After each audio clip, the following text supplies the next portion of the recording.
peut-être que tu généralises ton exemple un peu rapidement. Je te connais bien.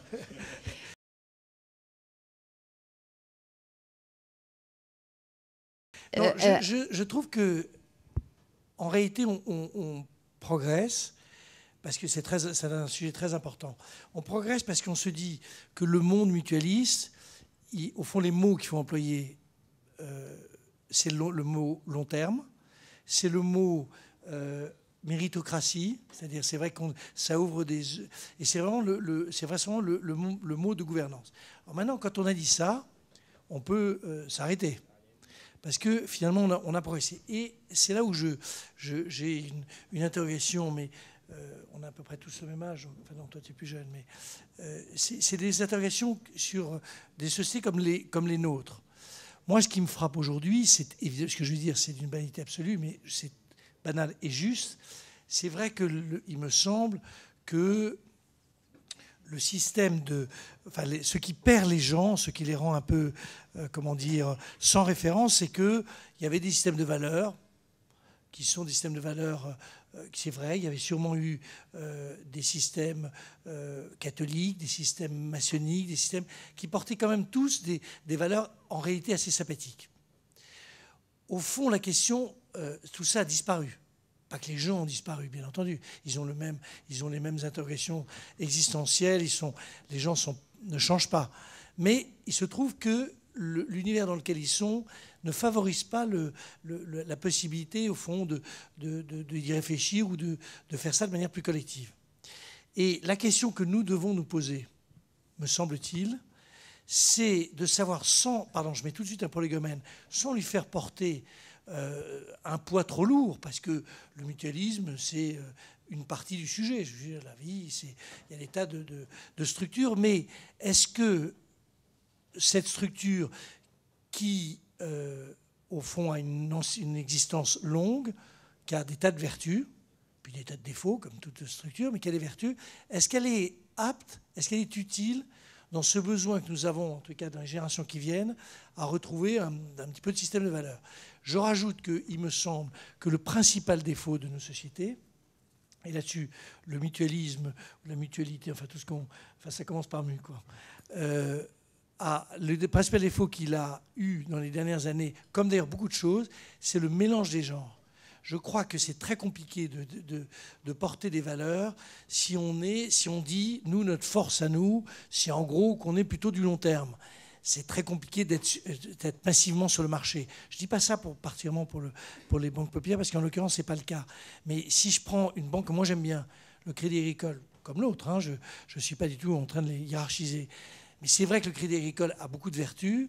Il avait beaucoup de vertus. Quand on est soumis au fonctionnement des marchés, c'est ni bien ni mal, c'est une autre logique.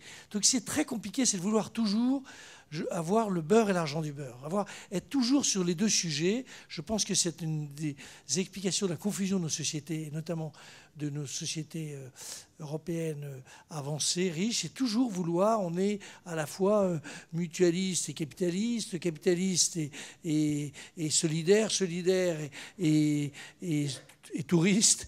On veut toujours faire tout à la fois et au fond, plus personne ne s'y retrouve. Moi, je suis assez pour qu'on revienne à ce que, je crois, en mathématiques, on appelait la bijection, c'est-à-dire la correspondance entre des structures et des qualités, pas de manière, sans leur faire porter des chapeaux trop lourds, etc., mais un peu de clarté, ça permet, me semble-t-il, à des systèmes de valeurs de réémerger. Et moi, je dois avouer que je suis plutôt pour que réémergent des systèmes de valeurs assez diversifiés, mais qui s'affirment en tant que tels. Et par exemple, j'ai été très convaincu du charity business et je suis prêt, à côté de Bill Gates, à mettre quelques sous. Il faut aussi laisser tout son héritage. Une très jolie formule. On a un président de l'Eurozone qui est un homme qui est sympathique. C'est pas le génie du XXIe siècle, mais il est sympathique. Il avait trouvé une très jolie formule. Il était il est toujours Premier ministre du Luxembourg, Jean-Claude Juncker, et il a été voir le président chinois. Il l'a retrouvé parce que dans le voyage, et il lui a dit c'est bien. Quand même, maintenant, la Chine et le Luxembourg, ensemble, on fait plus du tiers de l'humanité. Ben, c'est la même chose si je fais l'opération avec Bill Gates. Alain, tu voulais poser une question ? La réponse a été un peu donnée entre-temps, mais simplement, ne croyez-vous pas que simplement les effets de taille font que la gouvernance des structures mutualistes est plus ou moins différente des structures capitalistes, avec une possibilité, en fonction de la taille, de maîtriser la technostructure. Parce qu'à partir du moment où vous êtes une énorme banque comme le Crédit Agricole, vous avez une technostructure hyper pointue qui est exactement la même que celle de la Société Générale ou de la BNP. Et comment la gouvernance de ces établissements, de ces entreprises-là, peut être ou ne pas être influée par, commandée ou influée, oui, par l'esprit mutualiste, un peu différent du reste. Je ne sais pas si. Alors, est-ce que, dernier point, l'autre tendance peut-être plus qui donne un peu plus d'espoir, c'est que ce monde mutualiste ou ce monde coopératif est très divers et qu'à l'intérieur, il y a des structures qui sont plus petites et qui peuvent être des fers de lance. Vous avez cité l'exemple de la MGEN. Je suis désolé, c'est un mauvais exemple. La MGEN, en rapport coût-prestation pour ses adhérents, est une mauvaise mutuelle par rapport à bien d'autres mutuelles. T'énerve pas, Jean-Marc. Parlez-en aux enseignants. Non. Je vais vous dire, c'est une très bonne question que vous posez là.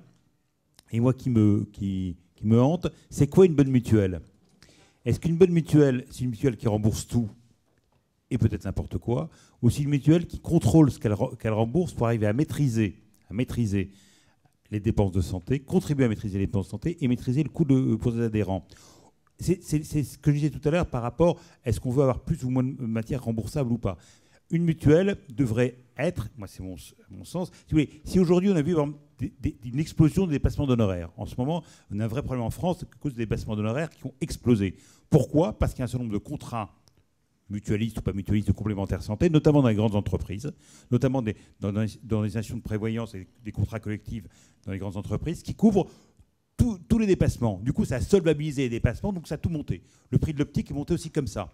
Donc la responsabilité pour un complémentaire santé, pour une mutuelle, c'est justement arriver à maîtriser l'évolution, à peser par le poids qu'elle peut avoir sur les tarifs pour maintenir les tarifs et donc leur charge, donc les cotisations des adhérents.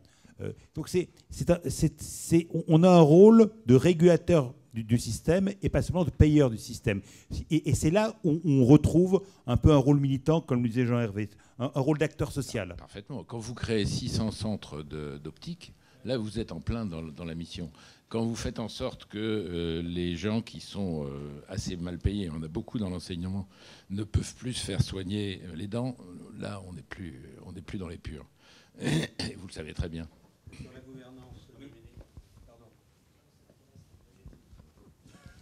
non, sur la gouvernance, on le voit, hein, aux banques populaires et aux caisses d'épargne, je vais dire que les patrons, ce sont les présidents et les directeurs généraux de banque, de façon absolue.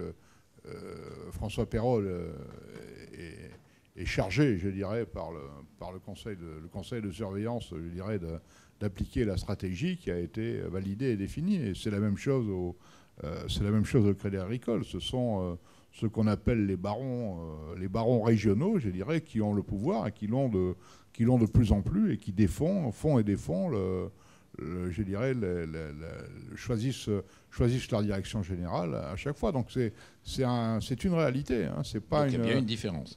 C'est une réalité, même si l'exercice du pouvoir est exercé comme au mutuel par un directeur général. Par rapport à ça, je me demande, bien sûr, je ne connais pas bien les banques mutualistes, je connais un petit peu, mais pas très bien, et le rôle d'administrateur que jouent les administrateurs et les mutualistes élus. Je me demande quand même si vous pas un plus grand rôle d'administrateur que ce nombre de conseils d'administration de sociétés capitalistes où il y a un genre de gens responsables et compétents autour de la table qui sont à peu près toujours les mêmes d'ailleurs dans les grandes sociétés capitalistes et je ne suis pas sûr qu'ils incarnent vraiment la société qu'ils administrent.